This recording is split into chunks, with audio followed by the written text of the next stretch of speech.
अऊज़ुबिल्लाहि मिनश्शैतानिर्रजीम बिस्मिल्लाहिर्रहमानिर्रहीम अल्लाहुम्मा सल्लि अला सय्यिदिना मौलाना मुहम्मदिन नबिय्यिल उम्मी व आलिहि व सहाबिहि व बारिक वसल्लम।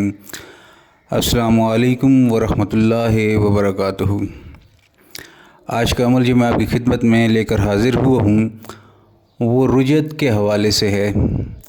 मेरी दिली दुआ है कि अल्लाह ताला तमाम रूहानी स्टूडेंट्स को, तमाम आमिलीन को इस आफत से, इस मुसीबत से छुटकारा दे, और जिनको ये मर्ज़ लाहक नहीं हुआ अल्लाह ताला उनकी हिफाजत फरमाए। अगर खुदा न खास्ता अगर आपके अमाल चलते चलते रुक गए हैं और आपको कन्फर्म पता हो गया है कि मुझ पर रुजत शुरू हो गई है और मैं रुजत का शिकार हो गया हूँ, तो तब आप इस अमल को कीजिए। गैर ज़रूरी तौर पर इस अमल को ऐसे को ना कीजिए जब तक कि आपकी तशख़ीस ठीक ना हो। ज़रूरी नहीं है कि आपके मामलात रुकें या घरेलू परेशानियाँ हों और आप रुजत का शिकार हों, कुछ और भी मामला हो सकता है।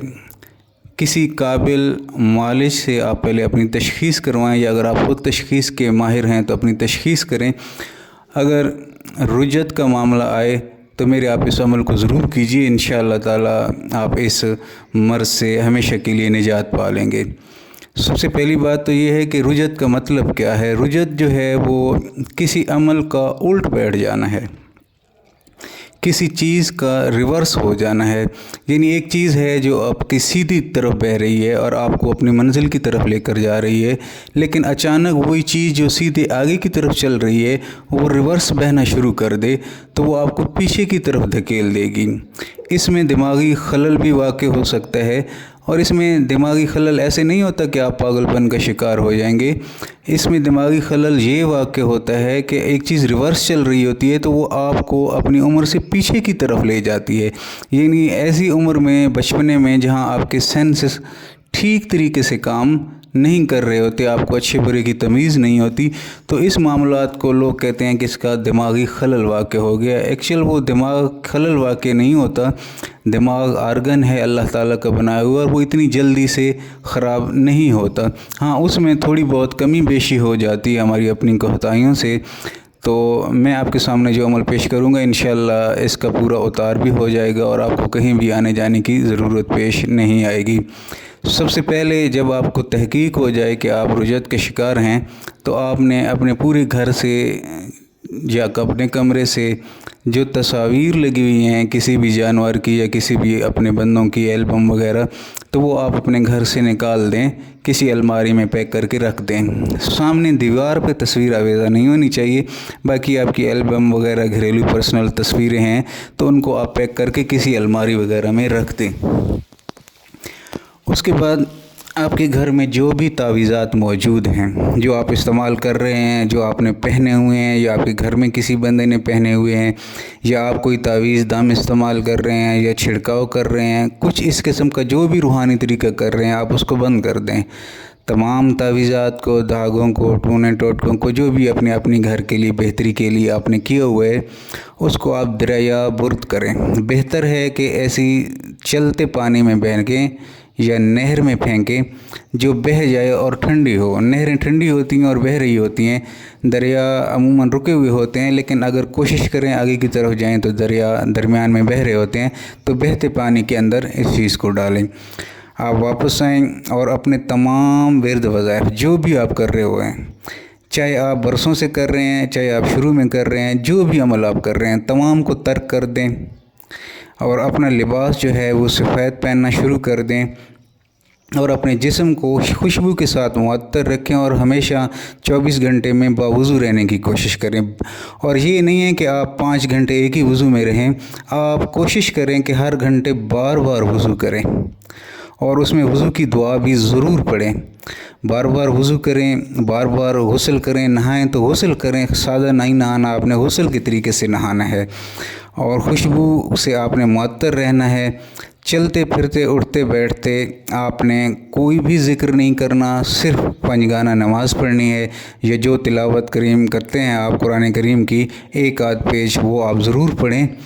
और किसी भी मज़ार पर जाने की कोशिश ना करें, ना किसी रूहानी मालिक के आगे पीछे जाने की कोशिश करें।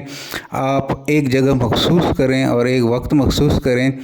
आप आंखें बंद करें और तसव्वुर करें اکثر لوگ تصور کرتے ہیں کہ مدینہ شریف کا تو یہ طریقہ بھی غلط ہے۔ کچھ لوگ روضہ رسول کا تصور کرتے ہیں کہ سامنے روضہ رسول ہے اور میں پڑھ رہا ہوں، یہ بھی تصور کچھ خاص ٹھیک نہیں ہے۔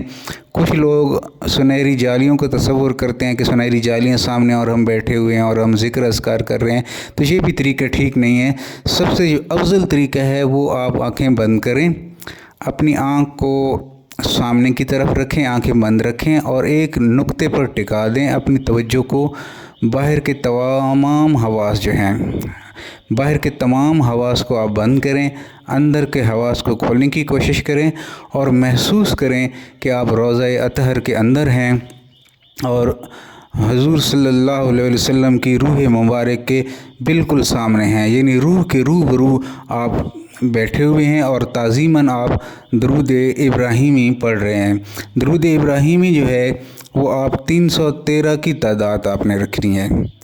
اس میں سب سے بہتر جو ہے، پہلے آپ استغفار کی ایک تسبیح پڑھیں، پھر آپ لا الہ الا اللہ کی ایک تسبیح پڑھیں، پھر آپ 313 مرتبہ درود ابراہیمی جو ہے پورے انہماک کے ساتھ کہ مصطفیٰ کریم صلی اللہ علیہ وسلم آپ کا یہ درود مبارک سن رہے ہیں، آپ کو پہچان رہے ہیں اور آپ کے نام کے ساتھ ان کو اپنے کانوں میں سماعت فرما رہے ہیں اور ان کے سینے سے روشنی نکل کر، یہ جو تصور میں آپ کو بتا رہا ہوں، یہ تصور 313 کی تعداد میں مستقل آپ کا رہنا چاہیے، یعنی پیور وائٹ لائٹ جو ہے وہ آسمان دنیا سے مصطفیٰ کریم صلی اللہ علیہ وسلم کی پشت مبارک پر لگ کر ان کے سینے سے نکل کر آپ کے سینے میں منتقل ہو رہی ہے اور آپ کے اندر سے جو بھی غلاظت ہے، جتنا بھی آپ کو محسوس ہوتا ہے کہ میں رجت کا شکار ہوں، وہ نکلتی ہوئی آپ نے محسوس کرنی ہے اور درود ابراہیمی جو ہے آپ نے انہماک کے ساتھ پڑھتے رہنا ہے۔ 313 مرتبہ آپ نے پڑھنا ہے۔ یہ کم از کم آپ 40 دن کریں۔ 40 دن کرنے کے بعد آپ نے ایک گلاس سامنے بھی رکھنا ہے پانی کا، اس میں بھی دم کرنا ہے اور اس گلاس کو آپ نے آدھا پی لینا ہے اور آدھا اپنے سر پر ڈالنا ہے اور اپنے چہرے پر۔ کوشش کریں کہ سر اور چہرے پر جب آپ پانی ڈال رہے ہوں تو وہ پانی کا ایک قطرہ بھی بے ادبی کے طور پر نیچے نہ گرے، کہ درود کلام ہے اور بہت افضل ترین کلام ہے جو اللہ تعالیٰ کی ذات بھی مصطفیٰ کریم صلی اللہ علیہ وسلم پر بھیج رہی ہے، تو آپ اس پاکیزہ پانی کو نیچے گرنے کا خیال کریں۔ آپ سر پہ بھی ڈالیں، منہ پہ بھی ڈالیں اور اپنے سینے پہ بھی چھینٹے لگائیں۔ اسی طریقے سے آپ نے 40 دن روزانہ ایک مخصوص وقت میں سفید لباس کے ساتھ اپنی جائے نماز پر سفید چادر بچھا کر بیٹھنا ہے۔ آپ تسبیح جو ہے وہ اپنے ہاتھوں کی استعمال کریں، یعنی انگلیوں کا استعمال کریں۔ جب آپ انگلیوں پر ذکر کریں گے تو آپ کا نور بنے گا اور وہی نور آپ کی اس رجت سے آپ کو باہر نکالے گا۔ جب 40 دن آپ مکمل کر لیں تو آپ کو خود پتہ چل جائے گا، واضح آپ کو فرق محسوس ہوگا۔ سب سے پہلے تو آپ کا چہرہ جو ہے وہ بالکل صاف اور روشن ہو جائے گا، آپ کو جسم ہلکا محسوس ہوگا، دماغ بالکل ٹھیک ہلکا پھلکا آپ کو ٹھیک کام کرنے والا محسوس ہوگا۔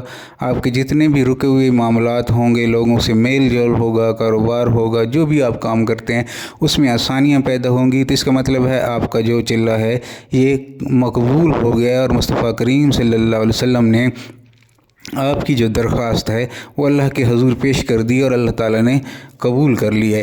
اس کے بعد آپ جو بھی وظیفہ پڑھیں گے تو میں اللہ تعالیٰ سے بہتر امید کرتا ہوں انشاءاللہ وہ آپ کا پہلے سے کہیں زیادہ چلے گا۔ انشاءاللہ ایک نئے عمل کے ساتھ دوبارہ آپ کی خدمت میں بہت جلد حاضر ہوں گا۔ تب تک کے لیے السلام علیکم ورحمۃ اللہ وبرکاتہ۔